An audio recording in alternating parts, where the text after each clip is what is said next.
జనసేనాని Pawan Kalyan Bhimavaram YCP MLA గ్రంథి శ్రీనివాస్ మీద కామెంట్లు చేశారు. అయితే పవన్ వ్యాఖ్యలకు గ్రంథి రెట్టింపు స్థాయిలో కౌంటర్ ఇచ్చారు.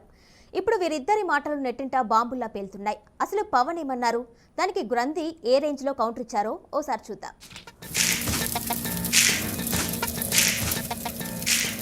ప్రపంచంలోని కుబేర్లంతా ఇక్కడ ఉన్నారు భీమవరంలో, కానీ అందరూ కలిసి ఒక్క రౌడీ ఎమ్మెల్యేకి భయపడాల్సి వస్తుంది, ఎదురు చెప్పలేకపోతుంది. ఎందుకు? దానికి కారణం నేనే బాధ్యతను. దానికి స్థలం నాకు అమ్మడానికి వచ్చి ఎమ్మెల్యే గారు మమ్మల్ని గొడవ మీద పెడతారని మీకు అమ్మలేమని నాకు చెప్పారు. నాకు జనసేన ఆఫీస్కి నేను ఎప్పుడన్నా వచ్చి ఉండటానికి ఒక చిన్నపాటి స్థలం చూపించి నా డబ్బులతో నేను కొనుక్కుంటాను. ఎందుకంటే నేను భీమవరాన్ని నేను వదలను, నాది. అందుకని అడుగుతాను, రౌడిజం పోవాలి అక్కడి నుంచి.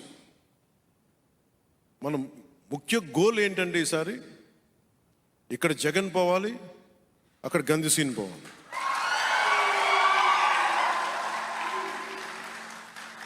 ఎందుకంటే వీళ్ళు ఆధారపడ్డ ఈ క్రిమినల్ చెట్టు ఒకటి ఉంది, వేళ్ళు ఉనికిపోయిన ఒక మర్రి చెట్టులాగా వేళ్ళు ఉనికిపోయారు, కూకటి వేళ్ళతో సహా పెకిలించాలి. గ్రంథి శ్రీనివాస్ రౌడీ అని, గోండా అని, లేదంటే భీమవరం నుంచి తరిమి కొట్టేయాలని చెప్పి ఆయన మాట్లాడింది చూస్తే కనుక నాకు ఆశ్చర్యం వేసింది.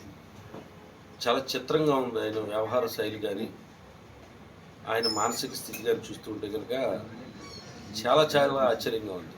ఇంకా జగన్మోహన్ రెడ్డి గారి మీద అయితే కనుక ఇంకా ఫస్ట్ నుంచి చూస్తున్నాం, ఆయన మీద ఎందుకో మరి ఆయనకి అంత ఈర్ష్య, ద్వేషము, అసూయ, ఈయన మెంటల్ ఇన్బ్యాలెన్స్ గురించి అర్థమైపోయింది.